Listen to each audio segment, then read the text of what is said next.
দিয়ে দিব সরিষার তেল, আমাদের হাতে ভাঙানো সরিষার তেল। সাথে দিয়ে দিলাম তেজপাতা, দিয়ে দিলাম দারচিনি, এবার হচ্ছে এলাচি। হ্যাঁ,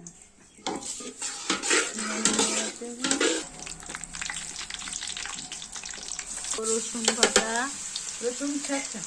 রসুন ছেঁচা দিয়ে নিতে হবে, একটু আদো থেতো করে নিতে হবে, একবারে বাটা দিলে হবে না। চাইলে আনাম আনাম দিলেও হবে, আস্ত রসুন দিলেও হবে, আনাম আনাম বললেন না আবার। তো নেড়ে চেড়ে নিতে হবে, আদা বাটা দিতে হবে পরিমাপ মতো। এটার সাথে আবার দিয়ে দে ওই সরিষা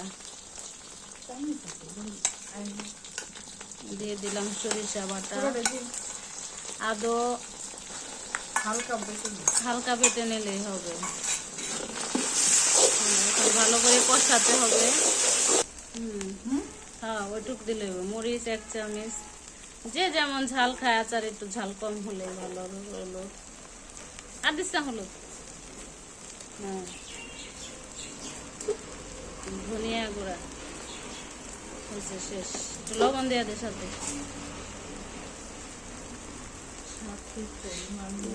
লবণ হয়েছে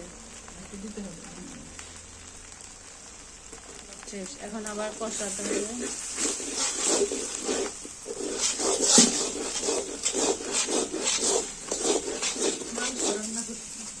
দিয়ে দিব আমগুলো কালো হয়েছে কারণ আমরা রোদে শুকাই, 3-4 দিন রোদে আমগুলো শুকানোর কারণে আমগুলো এমন কালো হয়েছে। তাহলে আমগুলো মাংস হয়ে যায় না, শরীরেই থাকে, আনাম আনাম থাকবে সুন্দর। আর কাঁচা আম যদি পেরেই আমরা দিতে থাকি তাহলে মাংস গলে যায়, আম গলে যায়। এর জন্য আমরা 2-3 দিন আম শুকাইয়ে নিছি, পানিতে ধোয়া হয় না, এর জন্য কালো হয়ে গেছে। কিন্তু আচার খাইতে দারুণ টেস্ট।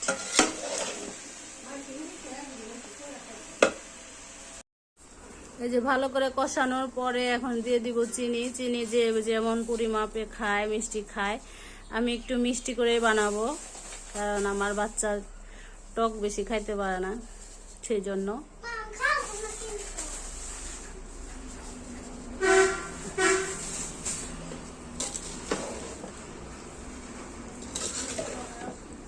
দেখছেন, আম কিন্তু গলে যায় না, আমের সাথে আম রয়ে গেছে, আঠির সাথে। আর কাঁচা আম দিয়ে বানাইলে আম একদিকে যায়, মাংস আরেকদিকে যায়। এই জন্য আমরা একটু আম শুকাইয়ে নেই, যাতে আঠির সাথে মাংসটা লেগে থাকে, খেতে অনেক মজা লাগে।